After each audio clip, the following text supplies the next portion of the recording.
Good morning. My name is Cheryl Washington, and I am from Fresno, California, and I work with West Fresno Healthcare Coalition.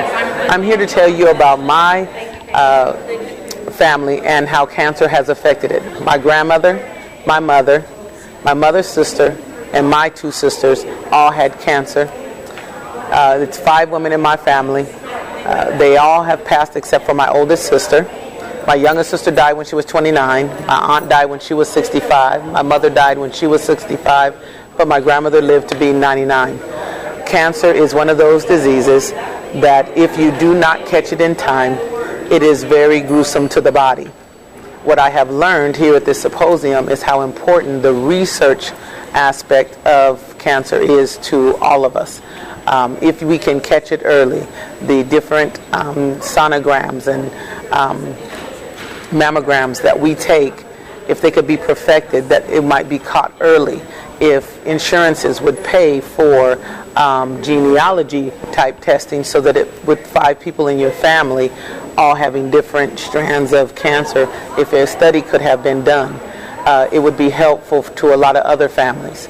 We are hoping that this tape actually goes to the politicians and they hear this, that our family has went through cancer, and it was a horrible ordeal to watch each of these ladies' lives degress because of a disease that could have been caught early with the proper medication, and that we work with the insurance companies that women do not have to go without proper testing because maybe you don't have a job or you don't have insurances. Even men should be tested.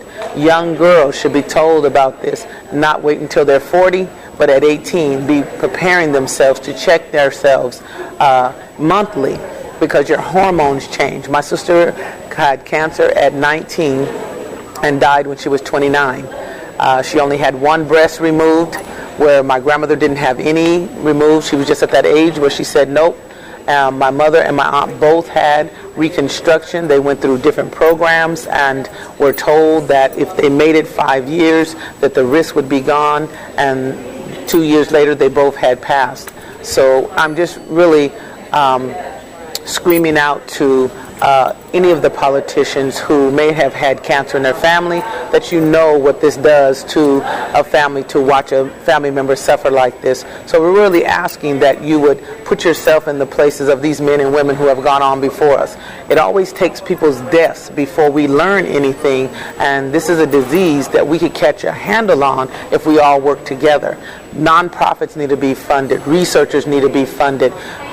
It needs to be research done with public knowing what's going on, so that they're not afraid of coming in and taking these tests, so that they are able to watch out for their families, so that they can see the telltale signs. That is what's wrong with almost every disease. Is if it doesn't strike your family, you don't know enough about it to combat it.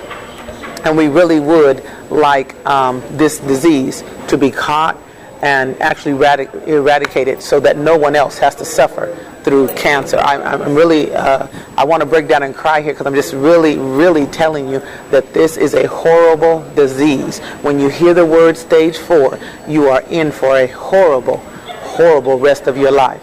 Whether it be 1 day or 100, it strips you of your hair, your skin, your ability to get out on your own and to do for yourself, and no one wants to be a burden on someone else. And it tears your family apart because some people cannot handle seeing a family member who was strong now weak, and your family grows apart, and sometimes to the point where it cannot be fixed.